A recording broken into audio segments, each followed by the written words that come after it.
থালাপতি বিজয় তিনি তামিলনাড়ু থেকে বিপুল ভোটের ব্যবধানে কিন্তু জয় পেয়েছেন। অর্থাৎ তার যে দল রয়েছে তার দল 137 আসনে এগিয়ে রয়েছে। 118টা আসন পাওয়ার প্রয়োজন ছিল, সেখানে 137টি আসন পেয়েছে।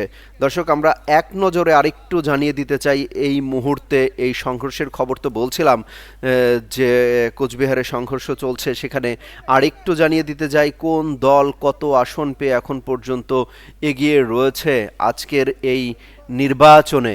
এখন পর্যন্ত বিধানসভা নির্বাচনের যে ফল ঘোষণা চলছে সেখানে কোন দল কতটুক এগিয়ে রয়েছে সেই তথ্যটা আমরা দিয়ে আসতে চাই আরেকবার। পশ্চিমবঙ্গের হিসেবটা যদি বলছিলাম, আবারও বলি যুগান্তরের দর্শকদের জন্য, পশ্চিমবঙ্গের এই মুহূর্তে বিজেপি পেয়েছে 193টি আসন পেয়েছে এবং তৃণমূল কংগ্রেস অর্থাৎ মমতা ব্যানার্জির যে দল রয়েছে তিনি পেয়েছেন মাত্র 94টি আসন, যা 2021 সালের তুলনায় 120টি আসন কম রয়েছে। এখানে কংগ্রেস মাত্র 2টি আসন পেয়েছে, যেখানে 2021 সালে তারা কোনো আসনই পায়নি। অর্থাৎ পশ্চিমবঙ্গে কংগ্রেস রীতিমতো তাদেরকে শূন্য পকেটে ফিরিয়ে দিয়েছিল 21 সালে। এবার অবশ্য শূন্য পকেটে ফেরায়নি, অন্তত 2টি আসন দিয়েছে কংগ্রেসকে। একই সাথে তামিলনাড়ুর চিত্রর যদি কথা বলি, সেখানে টিভিকে অর্থাৎ অভিষেকেই বলা যায় একটা বাজিমাত করে দিয়েছেন থালাপতি বিজয়। তিনি এখন পর্যন্ত এখানে এনডিটিভির তথ্য বলছি আমরা, যদিও অন্যান্য তথ্য অনুযায়ী আমরা জানতে পারছি যে 137টি আসন পেয়ে গেছে অলরেডি টিভিকে থালাপতি বিজয়ের দল। তবে এনডিটিভি কিছুটা ধীর গতিতে তারা ফলাফল দিচ্ছে। তারা বলছে এখন পর্যন্ত 105টি আসনে জয়লাভ করেছে, 118টি আসন পেলেই তারা সরকার গঠন করবে।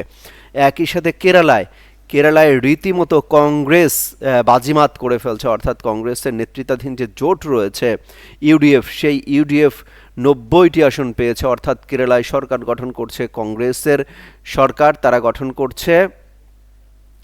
একই সাথে আমরা দেখাতে চাই আসামে কিন্তু সরকার গঠন করছে বিজেপি। অর্থাৎ গতবারের তুলনায় অন্তত 26টি আসন তারা এবার বেশি পেয়েছে। এখন এরই মধ্যে 99টি আসনে জয় পেয়েছে। 126টির টোটাল আসন রয়েছে, এর মধ্যে 64টি আসন পেলেই সংখ্যাগরিষ্ঠতা অর্জন করবে, অর্থাৎ সেই দল থেকে মুখ্যমন্ত্রী হবে। সেই কাজটি করে ফেলেছে বিজেপি। 99 আসনে এখন পর্যন্ত জয় পেয়েছে, যেখানে কংগ্রেস জয় পেয়েছে মাত্র 23টি আসনে। অর্থাৎ আসামে কংগ্রেসের রীতিমতো ভরাডুবি হয়েছে।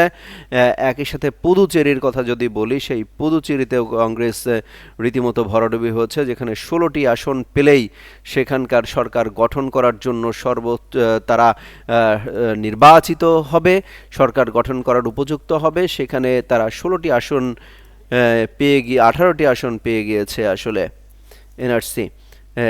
এই ভোটের যে সামগ্রিক যে ফলাফল, সেই ফলাফল দর্শক আপনাদেরকে জানাচ্ছিলাম।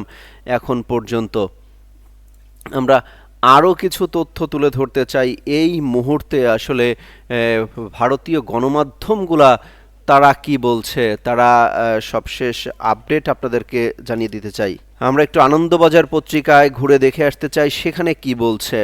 সেখানে একটি ফলাফলের চার্ট রয়েছে, যেখানে বলা হচ্ছে যে বিজেপি এখন পর্যন্ত মোট আসনগুলোর মধ্যে 198টি আসনে জয় পেয়েছে, তৃণমূল 89টি আসনে জয় পেয়েছে, সিপিএম 1টি আসনে জয় পেয়েছে এবং অন্যান্য 3টি আসনে জয় পেয়েছে, কংগ্রেস 2টি আসনে জয় পেয়েছে।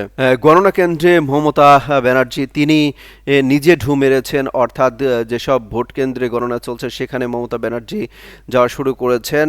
তার সামনেই চোর চোর স্লোগান বিজেপি কর্মী এবং সমর্থকরা দিচ্ছেন। রীতিমতো উত্তেজনা সৃষ্টি হয়েছে।